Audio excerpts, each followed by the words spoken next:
नमस्कार, news capital express में आपका स्वागत है। मैं हूं आपके साथ दीप्ति। शुरुआत करते हैं खास खबर के साथ। पूर्व नेता प्रतिपक्ष अजय सिंह का बयान, 2023 का विधानसभा चुनाव चुरहुट सीट से लड़ेंगे।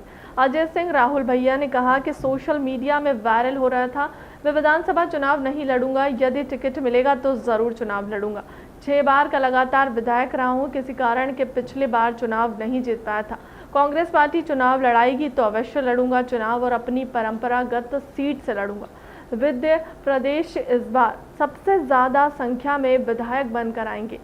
और क्या माना जाए, 90 का दशक फिर से वापस आ रहा है कश्मीर में सरकार या फिर मोदी सरकार? देखिए, दुर्भाग्य है कि कश्मीर वैली में निरंतर घटनाएं हो रही हैं। एक महीने में करीब 10 या 11 लोगों की हत्या हो चुकी है। एक तरफ भारतीय जनता पार्टी के वरिष्ठ नेता लोग कहते हैं कि अमन चैन आ गया है, और दूसरी तरफ इस तरह की घटनाएं हैं। मेरे ख्याल से उनको सोचना चाहिए और उचित निर्णय लेकर ये समस्या ज़्यादा न बढ़े कि हम लोग पिछले दिनों जैसे कश्मीर वैली में टेररिज्म फिर से उभरे, उसको भी ध्यान रखकर केंद्र सरकार काम करना चाहिए। लेकिन सर, इसमें जिस तरीके से कश्मीर फाइल्स को प्रमोट किया पूरी सरकार ने, पूरी बीजेपी ने, मेकर्स ने भी करोड़ों कमाए और अब यूरोप में छुट्टी मना रहे हैं। सरकार ने भी फिल्म दिखा के पिछली कर ली, लेकिन कश्मीर के पंडित आज तो कई ज्यादा उनके साथ देखिए, प्रदेश के गृह मंत्री कांग्रेस पर आरोप लगा रहे हैं, कांग्रेस क्यों चुप्पी साधे उस पूरे मसले पर? नहीं, कांग्रेस चुप्पी नहीं साधे है, लेकिन कश्मीर फाइल को जिस तरह से दिखाया गया और प्रमोट किया गया, वो किसी फिल्म के लिए उचित नहीं है। ऐसे विषय पर जहां भड़काऊ मामला है, हमारा यदि देश के हित की बात हम सोचते हैं तो इस तरह की घटनाएं से बचना चाहिए, चाहे गृह मंत्री हो चाहे जो मंत्री हो। मंदिर मस्जिदों पे बहुत चल रही है।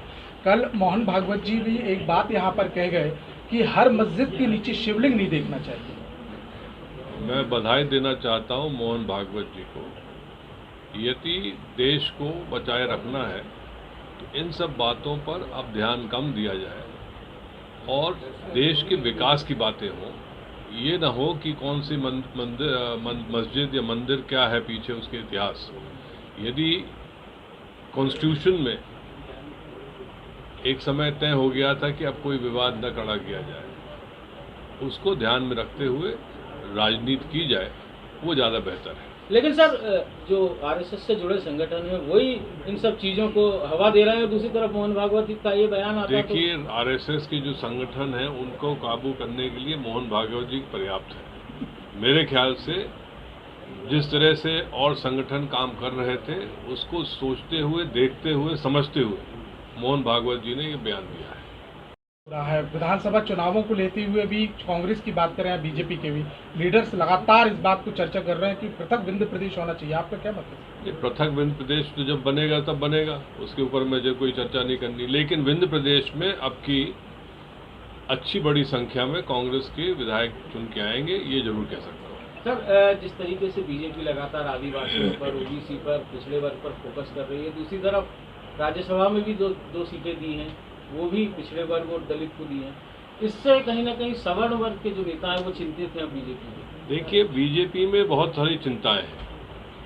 एक तो जो नए बीजेपी के नेता हो गए हैं और उनके साथ पता नहीं कितने सारे मंत्री हो गए हैं, वो सबसे बड़ी चिंता है भारतीय जनता पार्टी के नेताओं में। दूसरी चिंता है, अभी कोई कह गए हैं कि किसी पुत्र को चुनाव नहीं दिया जाए, टिकट नहीं दिया जाएगा। तीसरा, आप यदि इस वर्ग को साधने में लगे तो दूसरा वर्ग भी सोचने में मजबूर होगा कि हम कहाँ जाएंगे।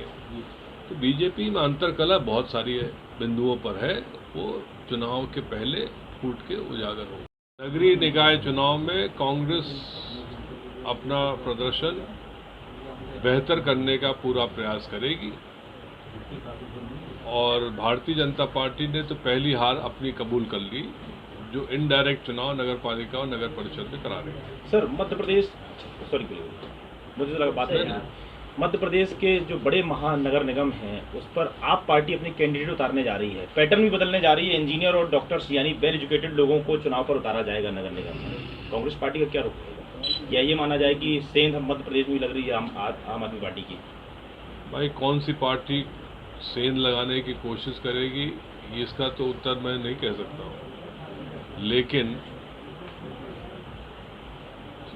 स्वतंत्र भारत है और हर पार्टी चुनाव लड़ सकती है, जो भी लड़ना चाहे।